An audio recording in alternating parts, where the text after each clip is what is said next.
Welcome to the On Wonder podcast. This series is about AI and education, and today we're excited to be interviewing Sharon Redmon, who is a doctoral candidate at Penn State University. She's a special ed teacher and AT specialist, but she's kind of one of those women who does it all. And That's very kind. it's true, Sharon.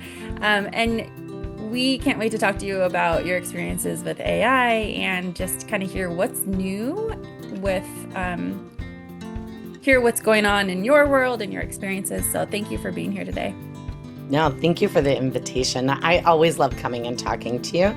I feel like an hour is definitely not enough, but we'll see what we can squish in for sure. Yes, definitely. Well, tell Um, people a little bit about your experience with AI in particular so that we can narrow down the topics we talk to you about today. Yeah, that's great because it's huge, right? As the field of assistive technology is so big. Um, so my original was, I think, everyone's kind of dipping the toe in when ChatGPT came onto the scene, right? mhm. And I tend to be an early adopter, which then kind of makes me a jack of all trades. And assistive technology and special education teachers, I feel are just that That's true. as who we are, right? Right. So we have to problem solve. We have to figure that out with the students that come into our class, right? And which is exciting for me. I just find that yeah, it really drives me. And no day is the same, right? It makes it so fun. Yeah, it does. It's really a passion of mine, and that just really drives me forward. So with AI, I was kind of that. I was very fortunate to be in a district who really embraced AI, right? Really embraced ChatGPT, saw it as a tool, another tool that could be utilized Hmm. for all students, especially our students that have special educational needs and require access. And so that was I was very fortunate because I know many districts that were just shutting it down and not letting teachers explore what that could possibly mean. Um, Sharon, I think districts are still doing that. Some districts are doing that and kind of still hesitant to bring on AI. Like how long ago was this when you were doing that? it was the time that AI came out. So Okay. this was okay, so this would have been 22, 23 school year. So Okay. AI probably would have been like ChatGPT kind of released back in that I think December of Hmm. that year.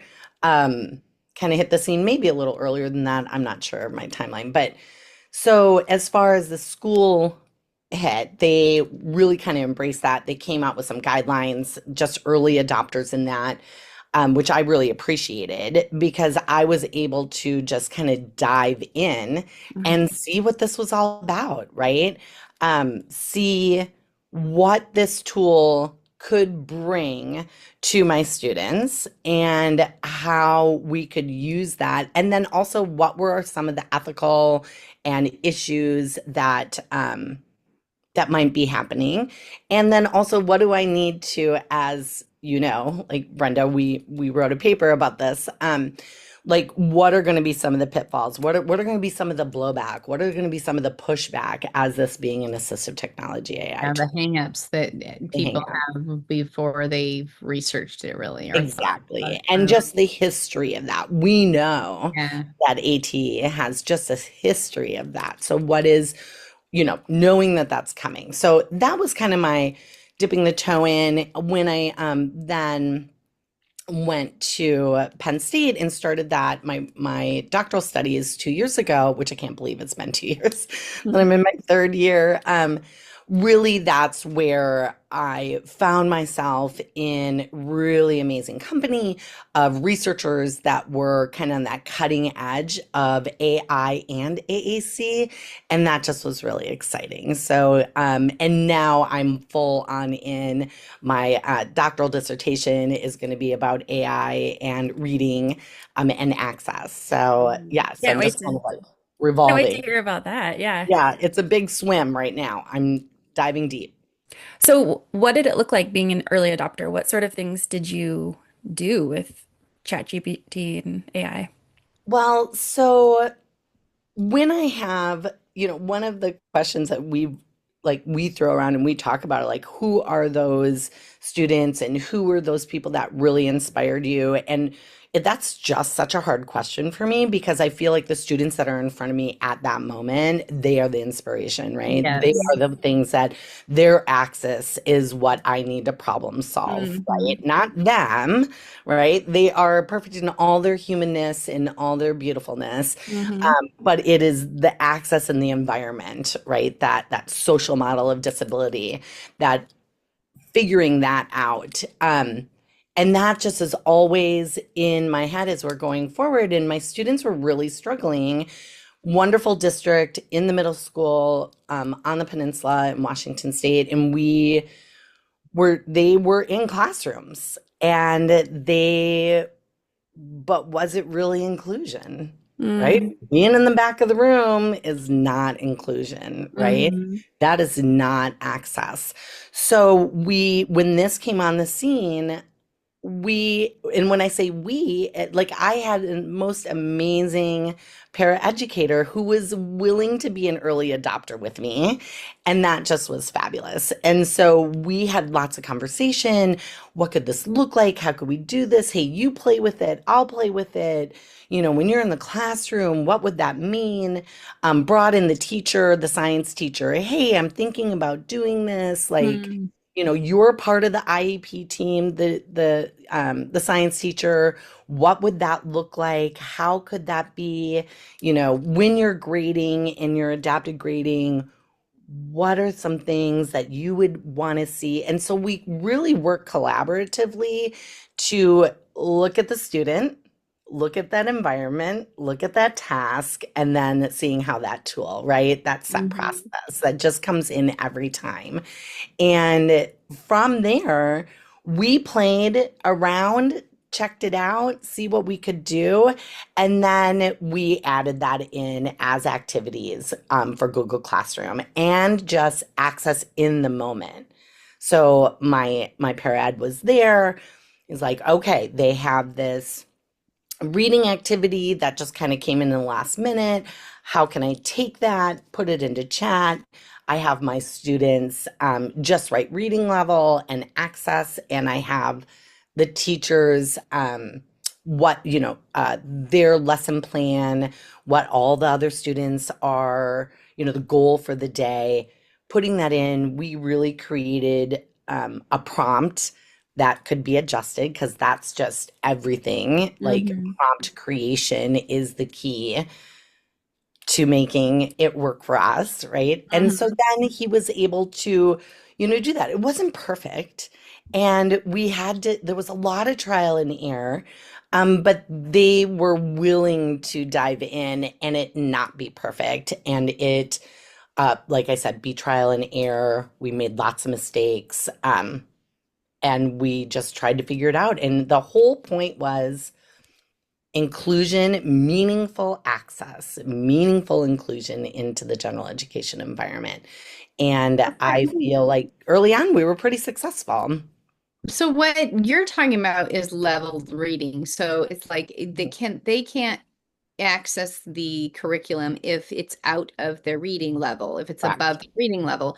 So you were using ChatGPT and AI to do the right amount of prompts so that the reading could turn into something that matched their reading level, right?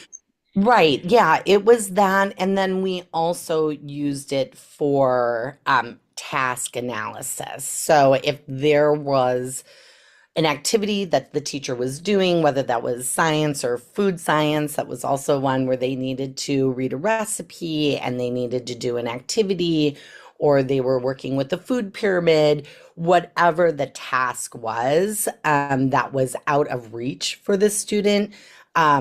We would use ChatGPT to break those tasks down, um, in their very small chunks and be able to give them access to our student. So give us an example about this. So we have the food pyramid, Mhm. and why can't they access that? So it really came down to the activity in which they were being asked to do. Gosh, and you're challenging me. This was like a long time ago. So if I remember, like the activity that they were asked to do had probably about 20 steps that included the food pyramid, right? And so, the teacher was up there, she's saying it out loud, they have it on the computer screen of what they needed to do, but those tasks were maybe in 5 steps. So for our students, that just was too overwhelming, right? So they needed to have that broken down, maybe the first step into multiple steps so that they could go through and be more independent. And that just Mm. takes a lot of time. That's a lot of planning. That's a lot of, yeah, it's a lot of planning and material creation. So for us to be able to say, this activity is happening, here is the outcome, students need to do here, X, Y, and Z, here are the 5 steps, my student needs more, right? So Mhm. please task analyze each step into five sections, 5 parts, 5 more parts. And then we'd give that to our students. We'd put it in. I did a lot of like our LMS, our like our is Learning it management yeah, thank you. system. Learning management Yeah. system. I was like, wait, large language model. No, that's not it. So our LMS system, and I could just really, or my para could quickly grab that, put it in, upload it into our LMS system, and then they had access through Mhm. like we were Google Classroom, so through Mhm. Google, and then checklists. It was so great because then it was Mhm. interactive and super easy, super simple stuff, but gave access. The thing is that without that, you are dependent on the teacher and or the paraeducator's skills, abilities to break down a task. Mhm. And it's often when a teacher or a paraeducator breaks down the task, it they take over the project. We sure do. And so we lose independence in the work that we're creating when there's so much hands-on for that breaking down the task, and I'll do this part, and oh, you can't cut, so I'll do that part, and so next thing you know, they've been cut out of many of the tasks in front of them.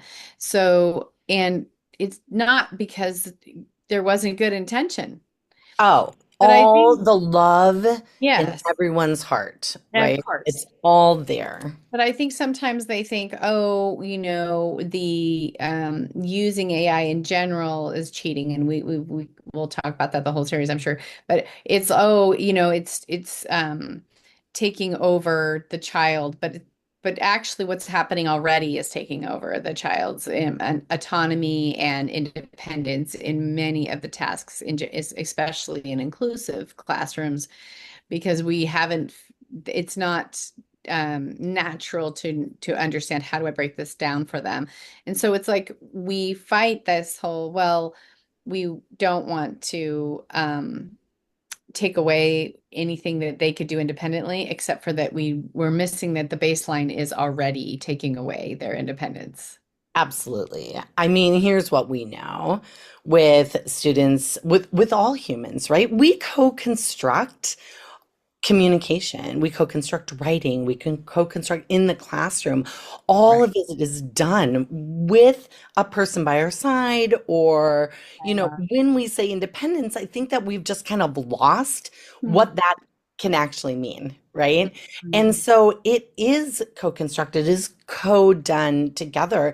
And so then how can we do like, here is my part, but then here's your part. Like, here's the part that I bring in autonomy, I bring into the independence that I'm sharing, right? And then here is yours. Mhm. And I think it just gets all jumbled and mixed up. It comes, I mean, there's so much of who is the co-constructor, the paraeducator, the teacher that comes in. What's their background? What's their Right. ableist, like, pieces that are inside them that they haven't really even explored, right? Good Mhm. intention, Mhm. but yet it doesn't come out as far as how can I bring my student and give them the independence or the independent to their dependence. Mm-hmm. Right? So I'm just going to take over. They're going to be dependent their whole life. So I'm just going to take that over, right? That Right. whole ableist understanding of our students. And so then we mix up what is support for that taking over, right? Well, Mm-hmm. I'm just supporting them. They can't do it. And then that comes into the whole idea of, of believing that our students Right. can learn, can communicate, can read, all means all. And then where does that land in that scaffolding of support, right? Mm-hmm. Right. And I think what happens is oftentimes people just get stuck. They're just not sure what to do next, right? And it's not intentional. It doesn't come from, a place of like, I Mm-hmm. mean, We all get stuck, right? right? We just get stuck. Yeah. And yeah, I think Well, that I think is of just, goals for our kids, both communication in reading and writing. Often our AAC users have from a field of two, from a field of four, from a field of, right? And who's providing that field? Who's providing these are your three choices of what you get to say or do right now? The creativity level of the communication partner is what that's already dependent on, right? And absolutely. that might be the parent, that might be a para, that might be anyone. And so having the ability to use chat GPT slash AI slash the internet slash whatever large language model where it's like what if we weren't dependent on the skill level of the para educator's knowledge of biology, when Yeah, we're giving from a field of three, we're assuming that the person that's giving them the field it has all the answers, and that's a lot to ask as we have paraeducators move from student to student, course to course, class to class, grade to grade. They can't be experts in all things, yeah, and so we're limiting them in what they can have quote access to. They don't get to pick something from a field of three, respected resources, well-researched information. They're picking from a field of three that the person that's sitting next to them can come up with in the moment. And that's when we talk about access, because our kids that have access to the internet, which is all this knowledge, they get to make choices from a field of thousands, right? right. And so it's like when we decide, okay, we're all this is how we're going to do this with our kids on AAC, with alternative access, with complex bodies, with eye gaze, with switch access. I mean, there's access to communication, and then there's access to education, right? And Right. I almost wish there was a different word, because it feels like we can get tripped up even in our own field on that. So basically, you're a direct select user, which means you touch the device with your fingers. You have no problems with access? No. Hmm. We're talking about access to information, access um, to simplifying a system, access to tools that will allow us to comprehend what's being um, talked about very quickly in a general ed classroom that they are been thrown into because due to the rules around inclusion. And so they haven't been seasoned in the pace of a general ed classroom. And so there's so many pieces that we haven't not yet figured out how to accommodate and Right. It's have so to. complex. Yes. It's just so complex. Like the paper, Brenda, that you and I wrote for closing the Mhm. gap that's coming out. And, we talked a lot about this idea of this co-construction and writing, right? Yeah. And how we like giving those options. But one of the options that typically doesn't happen when it's co-constructed with another well-intentioned human that's there to support, right? Yes. Totally well-intentioned, is the option to say that's not it. No, Mm. Yeah. I don't want that one, right? Yeah. I need I don't more. want any of my choices. Right, I don't want any of my choices. Yeah. And then like that access, like we talked about in that paper on how there's when it comes to writing, there's transcription, access to the tool, and Mhm. then there's access to the to the ability to the learning on how to write, Mm, whatever genre that is, right? And right. how you write, whether it's how you write a full sentence, that syntax, that semantics, like all the pieces that come into teaching writing, which is hard, right? It's hard across the board for all teachers and for all students. It's one of the most challenging, I think, in my opinion, most challenging piece to teach for students. So I think that that is, yeah, you've kind of hit that on the head, that that access is such a barrier to the learning. And Mhm. then when you can break through, which I think that that's what AI is going to give us, that ability and the timing, right? For AAC users, like the Yeah. timing in that communication is so challenging, and it always has. And it's always been that that is like such a problem. Yeah. And so being able to increase that timing, being able Yeah. to increase that access. So now I have access to the learning that is happening with my teacher, right? Yeah. In the gen ed classroom. I mean, that's just a beautiful thing. I'm so excited for that. Sharon, Right. you mentioned like one of the beautiful things about AI when you were starting out was that on the fly access, which I think we that's not necessarily been a part of AT so much as like, let's do this on the fly. Let's set this up on a fly. And I remember someone saying, I can't remember who it was, that they're like, if you can't set it up within like 30 seconds or something, it's going to be, it becomes a barrier in a way, right? It does. And I love how you kind of brought that up, and then also thinking about that idea of independence. And from what I know about you, Sharon, I think one of the things that sounds like what you're saying that might have worked well for that idea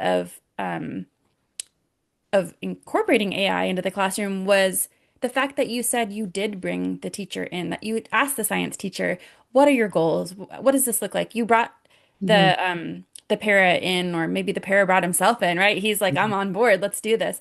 But Yeah. you had that, you fostered that sense of community and collaboration, and then everybody's on board all of a sudden, right? Yeah, it's teaming. Like I do this with a lot of districts. I have webinars, and I do this in conferences like Closing the Gap, where we really talk about the teaming in every aspect of whether, as a special education teacher, like I'm in charge of the whole IEP, right? I'm the case manager. And when you have a student that has access issues, right, to their environment, that because it's so complex, like the environment is a challenge for students. And I really think we need to start using language like that. Our students aren't necessarily complex. The environment is Hmm. complex, right? The environment is the barrier for them. And so when we have when the barriers are many for our students, that means we have lots and lots of knowledgeable, amazing, humans, the OT, the speech, the, vision, the, O&M, like all of that come in. And that's a lot of people, just personalities wise, Mhm. which in our pre-service, like education, did you take a class on how to team? Mm, Did you have any knowledge on how to do that? Like, we right. just don't do that in our pre-service. And so being able to, and it's not, I haven't done it right all the time. I'm sure there would be plenty of people that would listen to this podcast like, I was part of that team and I was not happy. Like, I'm sure, Right. like that's just the nature of Yeah. working with people. But giving the space and providing the platform to say, hey, we are a team and I would love to invite you, like, let's do this together. Like, that at least has to be there. That has to Hmm. be there in order to make this And when happen. I think when we team with people too, there I think there you have we have two things that come up. One is, but this is the way we've always done it. Yes. And so that's a red flag, right? I'm just like, yeah, that is the way we've always done it. And how has that served our kids? And how many of them are independently reading and writing when they Right. leave school? How many of them are employable, Mhm, independently employable? mhm. So just because that's the way we've always done it, does that make it the right way? And then the next thing, and by the way, this is what everyone in assistive technology, right? So we have been cursive I mean, this is the way we've always done it, is cursive. And now we just do print, and now we do keyboards, and there'll be people who Yeah. die on the hill of cursive. So this is not a new argument. This is the way we've always done it. Is always that's the how technology has been, that's the fight technology's been having all along. But Brenda, even speech to text, right? yes, Like even just something until it was adopted in the general population when the yeah, iPhone or whatever came onto the scene right. and said, hey, and everybody started like, oh, okay. Yeah. Right? Like But it I think, was such an issue. yes, for sure. The follow-up question is, but what are we measuring? So, the reason why text to speech was such a like, well, if they say it and it writes it for them, then we don't know if they can really spell those words. And it's like, well, but is that what we're measuring in this activity? They're not Right. using text to speech on a spelling test. Exactly. So there's What two is the questions that we need to purpose be talking about of the each test? time, right? Is Yeah. just because it's the way we've always done it, should we challenge the thought? And the next is that, what are we measuring in this activity? And that's, I think, something that I think helps a lot of teams when you're sitting there with a team and they say, well, I remember when Grammarly came out. And the Yeah. kids were like, "Oh my gosh, I'm so glad I can use this." And the teachers were like, "No, they can't." And I was like, "Are you measuring grammar on this right now? On this what they turn in?" Yeah. No, no, actually, I don't care about the grammar. I'm just caring about, the content. And I'm like, "Okay, then it doesn't matter if they use Grammarly, except for that it also taught them, I didn't know I needed a comma there." Because there's also those pieces of AI, right? So I think talking about combating that this is the way we've always done it and challenging, but what are we measuring in this activity, are the two questions that I think help teams um, kind of trudge through this new brave new words, right? From Yeah, coming. breaking it down to I think, breaking it down into what we know is good teaching, right? Right. What we know is evidence-based practices and bringing it back to the questions. Like, everything kind of just like gets very like amped up with AI and everybody's very excited and nervous. And then, but when we bring it back down, and I love this about prompt creation, to like, what are you measuring? What are you doing? Mhm. What is the Yeah. purpose? What is your outcome? All of a sudden, it just kind of like deflates. Like, oh yeah, right, right. Like that's okay. Yeah, no, we can do this. That Yes. is beautiful. So yeah, it's bringing that down. I think we see that also. I think that and I'm sure you guys have seen this as speech and language pathologists working with AAC users. Like it's the fear that I don't know and my insecurity as a teacher that I don't know how to best serve this student. I think that really kind of comes into play. And so, but if we can just kind of go back to our basics, what do we know about language development, Mm-hmm. right? Mhm. What do we know Yes. about then our student? And so Right. then what do we do to bring that in when we're working with AAC and an AAC device? Like, Right. how do we do that? But coming back to basics in what do we know about what is best practice in teaching, I Mhm. think can really support teams to be able to dabble in this a little bit, be able to get through that fear, wade through it. Right. Yes. And like you said, when you change the narrative to the environment as a barrier, the lesson, there's something about the lesson, the access to it, it's not the child, then that does kind of bring it back to, okay, this is the same student.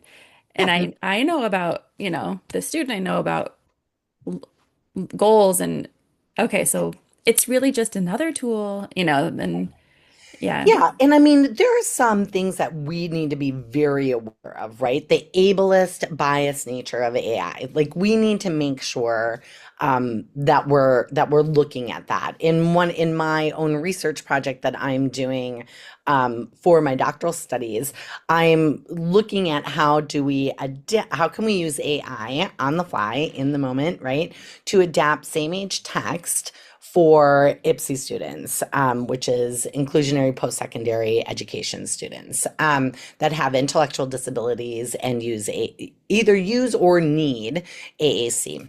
Hmm. And so, I'm right in my data is taken. I'm in that preliminary, like looking at that data, analyzing that data. And what my advisor, Dr. McNaughton, and I are seeing is that some of the Chat GPT adaptations, even with my prompt, still had, and that I missed, right? Like I missed ableist language. Mm. And so it is really, and I'm at this, not that I'm all that in a bag of chips, but like I'm looking for You're it. focusing on it. I'm Yeah. focusing Whereas, on it. And um, once I stepped back and after a month and I looked at that, mm, and really it took an AAC user, Endeavor is their name, to mhm. like sit down with me and take a look at that. And they were like, Sharon, do you see where this is? And I'm like, Can you oh give my us an goodness. example? Yeah, give Like, us an example of that. So the project that I'm doing is I have a theme of disability studies. So a typical class that college students all over the US at a university could possibly take. Penn State has one on disability studies. And so in there were 12 units. I want to say 12, maybe a few or more. We, with my advisors, like student advisors, looked at those units and we said, which ones are you interested in learning about? One of the units that we did was and disability and the models of disability. And I took a lot of research studies, and that students would typically read in this class and to read through or websites, right? And the Lexile level was at a university, like college level. So over like 1400, between 1800 Lexile. So when we took these research studies that were already, and like they're older, like we're just on the cusp of understanding this idea of research in ableist language, right? So these research studies, when I would read them, I'm like thinking and reading through that as an individual with a disability, which I have, I'm dyslexic, but if I were thinking as an individual with an intellectual disability, I read through them and I'm like, wow, okay, there's some work here to do. And so I adapted that, right? I created the prompt. I even said, please make sure you don't like check for ableist language, put that in, and it came back with, and that, like, I will have to think about how the words were. And so it came back with, um, I can still learn. mm, I can still do this as a disabled person. And mhm, that word still, endeavor, was, as we were talking through it, they were like, that just is real. That's a real trigger. That's really ableist. Like, still, like mm, what? I couldn't do it before. I didn't have the ability beforehand. And so, like, I just missed yeah. that one word, right? And I'm looking for this. So it's just a cautionary, like, tale to be like, we really need to be looking at that. And Mhm. I understand that the study that I adapted was already difficult to adapt. But it's So not a one-off, probably, right? This I is just don't think something that, so. yeah. Yeah. Yeah, I I mean, don't I think was so. just doing AI with my girls, and they were writing something, and one of Your them, students, Brenda, right? The my kids, the my girls you're students, working with. Yeah. Mhm. yes, and they're in high school, and they were coming up with feminine hobbies. One, because they were writing something to their mom, and they wanted to talk about that. I like doing things with my mom, and what are some of the feminine hobbies you like to do? Like one of them came up with that phrase, feminine hobbies. I was like, well, let's put that in too. And it wasn't ChatGPT, it was in their AAC AI. And it came up with knitting, calligraphy, cooking, baking. And I was like, and then one of the girls went to the people and said, Grandma.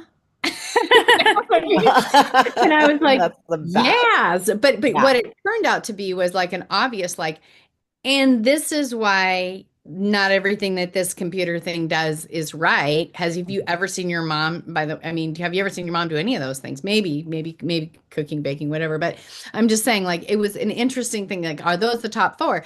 And so and these are all female students in high school. So I was like, so let's check this. Like, what Yeah. does your mom like to do? We were talking about paddleboarding and different things. Yeah.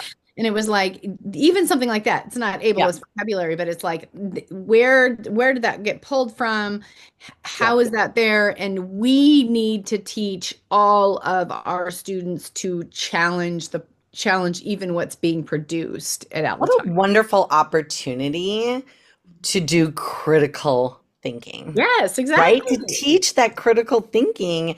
And I love when I'm reading about either university professors or teachers, therapists, when they're using it and they're saying, yep, this happens, but now I get to teach these Yeah. critical skills Mhm. because that is paramount of using Mhm. AI is here. It is not going away. And so it is going to reduce the need for a lot of time that we spend in material creation, things like that. But the thing that we still need to do, right? We put the pedagogy into AI. The teacher is not leaving that. I truly believe that Oh, yeah. because we need to teach and we need to use our critical thinking skills to analyze that, right? Mhm. And Yeah. so, and then we need to teach that to our students because they need to be independent in using these materials. None of these matched what I do with my mom needed to be a choice too, right? Even Mhm. Absolutely. from a field of whatever, whether Yep. it's verbal or whether it's AI, none of these are right. It's still the right answer. Mhm. Can Yep. still be the right answer. So we always need to be teaching that. Is that the one you had in your head? Is that the one Yeah. for our children who are nonverbal and Mhm. are at a loss of having all the vocabulary available to them on their devices, right? And the literacy skills aren't always there to spell words that aren't there. Yep. They need to be able to do a veto on all of these AI generating things there needs to be a none of these. I Mhm. just think about Try again. myself, yeah, as a dyslexic adult who's doing the program that I'm doing and the challenges that I run into with my own writing. Like, if I would have had access to being able to say, no, I want to use a word that I can't spell, Mhm. Mhm. but is like, is a more Right complex word. Hmm. word and best for that sentence, like, where would I have been or could I have started this earlier? um, Mhm. where would I just be? I just think about, like, Yeah. my access was so limited due to the complications of the environment, right? Not me. Like, Mhm. it was not me, and it's Well, taken me you a had the long word in time your to learn head. that. What's But that? you had the word in your head, right? You had the word in your head. You just didn't know, you didn't have the tool to spell it. So Exactly. that's the same often that Mhm. happens Yeah. with our Yeah. communication. Sharon, you alluded to this and you mentioned this before we were recording, the idea of nothing about us without us. And Mhm. you talked about this when you were talking about the bias language of AI. How how do we go about moving through this? How do we, so, let's say we're using AI and we don't we don't know, we're not sitting down with Endeavor to talk about these things, right? How do Yeah. we learn more and what are best practices or how do we grow in this area and kind of, is it just Yeah. listening to podcasts like this where you're bringing it up, right? Talking about 100%. Listen to this whole series. It's Mhm. going to be fabulous. That's a challenging, that's like the age-old question, right? How do we get this out? We're still struggling with trying to teach people how to just allow speech to text in the classroom Yeah. with our individuals with. So yeah, how do we get this out? I think that it needs to start. It needs to start in our pre-service for sure, right? Mhm. Our pre-service teachers and therapists need to know how to use AI. I think universities across the US really need to embrace on how to use it and how to teach critically within this landscape of special education and assistive technology and access. Mhm. I think that's a start, but you know what? That's then 5 to 7 years away from those teachers getting into the classroom, Right. therapists into practice. I think then also podcasts like this, being knowledgeable, being open, we're building the ship as we're sailing it. Like, True. it's just True. like what I know now, what I knew 2 years ago starting my program, or what I even knew 3 years ago when we were dabbling in this, Right. is so different than what we're doing Hmm. now, Right. right? Right. So knowing and being able to forgive and understand, like, yep, I made mistakes, Right. yep, that's how we learn, Right. and being gracious with that. And then being able to then move forward, going to conferences. Hmm. Um, the first time I presented at Closing the Gap on AI, and this was probably, yeah, 3 years, at least 3 years ago, I said, I'm going to be here the next, like, in a year from now, and it's going to be totally different. Hmm. Like, the message and the way we use it in tools. Hmm. What I learned from that is, yeah, the tool's evolving and it's a little different, but our teaching and our best practices, those things also evolve, but what we know, it stays within that AI. That doesn't leave. Hmm. So Hmm. that jumps us to another question about our guiding principles that just shouldn't change. I mean, what are those some of those guiding principles that really don't change no matter what we're doing? I think for me, my guiding principle, I mean, I have a wish list of guiding principles for everyone, right? Hmm. I have a wish list. So my guiding principles for me is that, one, it's the human first. Like, it is the person, Sure. it is the human first, and understanding it is the environment that is a problem. It is not this wonderful human in front of us. So human first. I think and with that, then it is our jobs as teachers, as therapists, to learn how our students learn. It is not their job to learn how I teach. That Hmm. is not their job, right? Mhm. Their job is to learn and to, access and read and write and, like, learn those skills. But that is my job and how to teach them. I need to know how they learn. So if Yeah. they learn because the environment is a challenge and they need a better access, that's my job. Whether I'm the general ed teacher, the therapist, the specialist, the AT specialist, the speech and language, or, special education teacher, mom and dad, like, that is our job to Mhm. learn how they learn and Mhm. to take them through that. So that is really, Hmm. that guiding principle Yeah. has really taken me far, and I have it written out. I see it, I read it all the time, especially at the beginning of the school year, or maybe 6 weeks in when you're like, "Oh," pulling your hair out, is to come back to that. I think that's huge. I think my wish list would be those things, to kind of always come back to that, come Yeah. back to what we know is best practice. And like I said before, that's going to evolve, and then we evolve with that best practice. Yeah. Um, and I also, my wish, especially for AAC users, um, that we provide and understand the time that is needed right now. Give time, Mhm. take a beat, right? Give that time, give that processing time.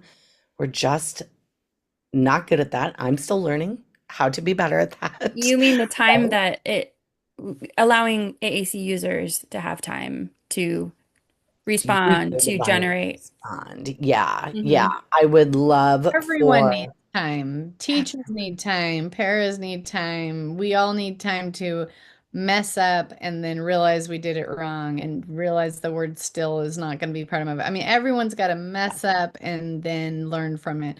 yeah. Time is really where Mhm. we're all going to grow. Yeah, and really time, I think that that is a key to even teaming, Yes.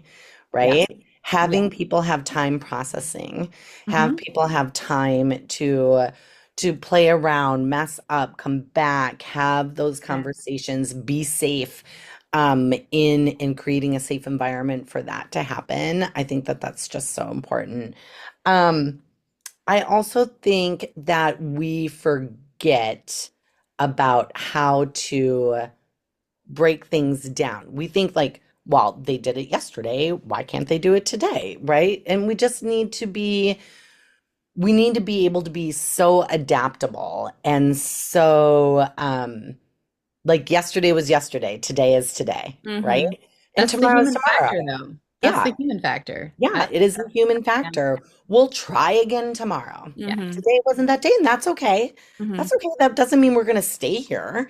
We're not Mm-hmm. going to stick here in this spot, right? Tomorrow's going to Yeah. be a different day, and we're going to reset and do it again, or do it again, or try differently. Maybe not the Right. same way we've always done it, right? Right. Right. We do it a little differently and see where we can get. So it's all about moving forward and growth. So, is there a particular project that you're working on that that excites you about AI in particular? Well, my own, Your obviously. doctorate. Yeah. Love that. Yeah. Can't wait.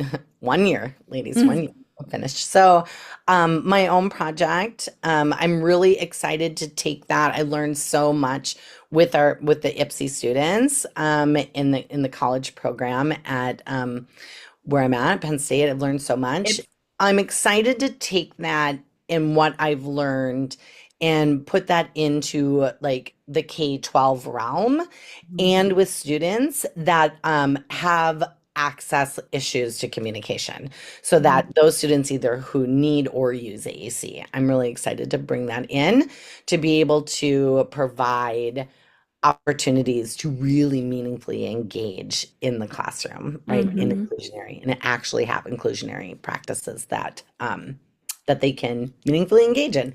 I'm Mhm. excited for that. I'm excited for the project, Brenda, that you and I are doing, a three-part series for closing the gap around AI and writing, Yeah. and AAC users who have, that have where their environment is very complex, right? To Yeah. Is this going access. to be a webinar series? Tell us a little bit. First of all, it's a Yeah, three article. article series. Okay. So I think it comes out now and then October and December or something like that. Yeah. So every other month it comes out. And then we're also teaching at Closing the Gap Mhm. um, on a lot of the issues around AI and the fear base around that our students are somehow going to get credit for something they didn't know, and the need for us to continually wonder how this affects our testing and when we haven't yet taught our children what they need to learn. So Right. there's a lot of pieces around that. Yeah, And very excited about that. Yeah, I look Yeah, forward to that.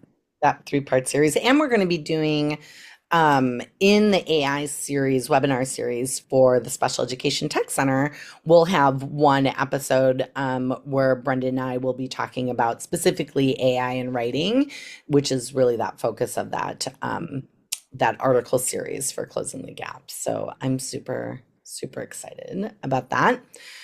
Can't wait to get started on the next one that's due in a few weeks.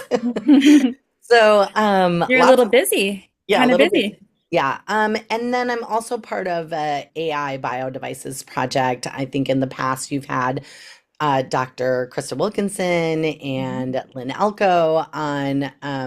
So it's looking at using AI and gestural based communication strategies as a multimodal way of communicating and integrated into AAC. That's very exciting.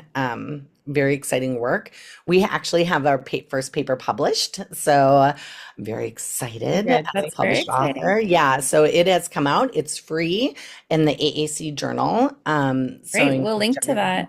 Yeah, Yeah. I'll And encourage now I'm everyone to thinking, look at Sharon, I that. remember when we asked Krista Wilkinson, what's coming up, what's coming new, she said, I'm working on something and kind of alluded to that. So that's Yeah. exciting to have this continuation.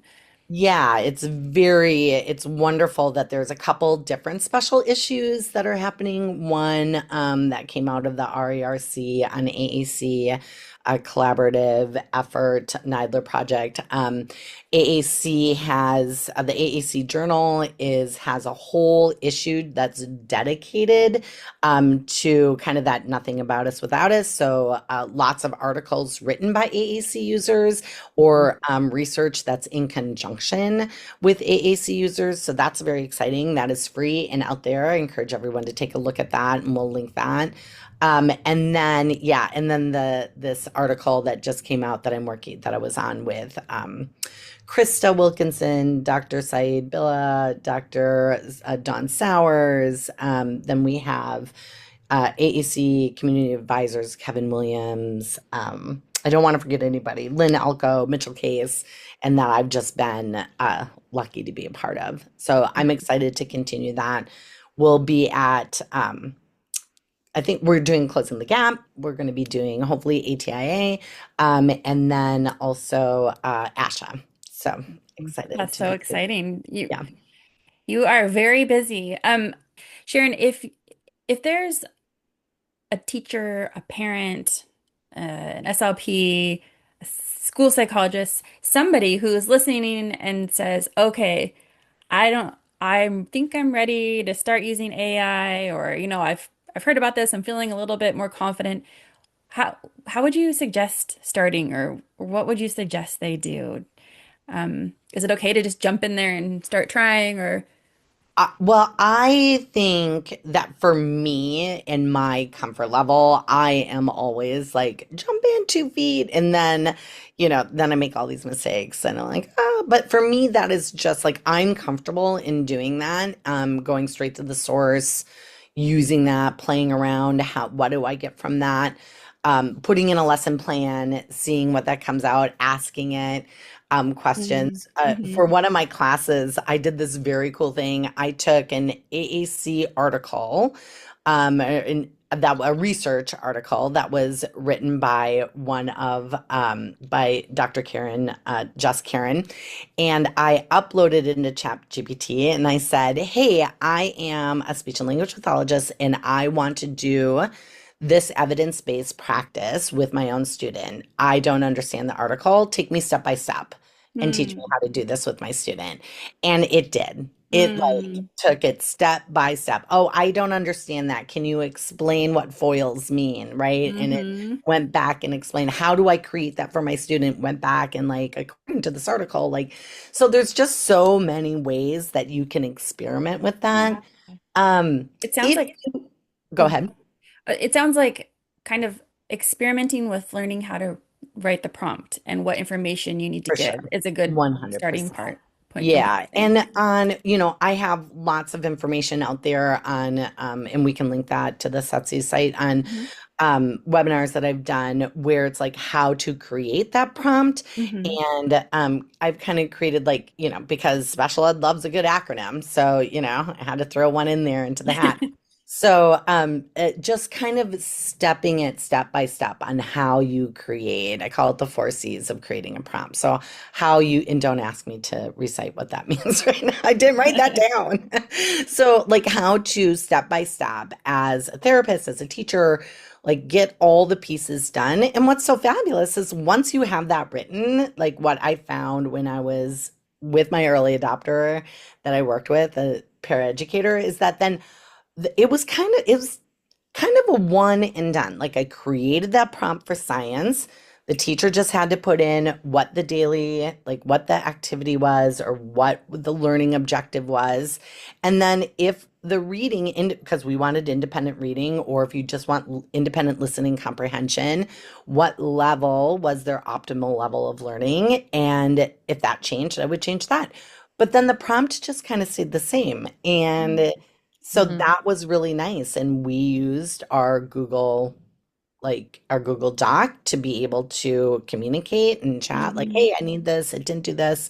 Okay, how about this? Tweak this. So I was able in real time just being able to flush that out. Like we didn't have to wait for me for a couple days to figure it out, to print out the materials, to laminate, Right. all the things. So I really love that. I think that if you are not an early adopter, if you're more which is okay if you are more of like, well, just kind of want just like a little safety net. There are plenty of sites out there that you can kind of dabble in, and it gives you lots of ideas. So, Magic School AI, I know that there are, not that I'm endorsing it at all. I Mhm. have some concern, yeah, we can talk about that another time. But I have some concerns about the leveling that they do when they level the reading levels. So just being cautious about that. But it gives you like a lot of pieces that you can go in and just play around with and see. So that's a really nice tool as well. And there's many others that are like that, Yeah. that just kind of is that safety net and gives you ideas. Yeah. That's a great way to start, a great idea. Lots of good resources today. We are going to have quite a full resource page. Yeah, we will. Thank you so much, Sharon. This has been so fun to talk to you, and you're right, we need more time. So I'm guessing you'll be back if we... That'd be great. I would love coming we'll and be talking. asking you to be back. Yeah. Well, and the great thing is working, like even just coming here and talking, I end up learning so much too. Like it is just so fun. So yeah, thank you for having me today. I feel like the discussions continue to keep us all accountable to a growth mindset in this area. Yep. Definitely. 100%. Thank you for taking out the time for us today. Yeah, you're welcome. This podcast is produced by the Special Education Technology Center, administered by Central Washington University, and funded in part by OSPI. However, the content does not necessarily represent the policy of CWU and OSPI, and you should not assume endorsement by the state government.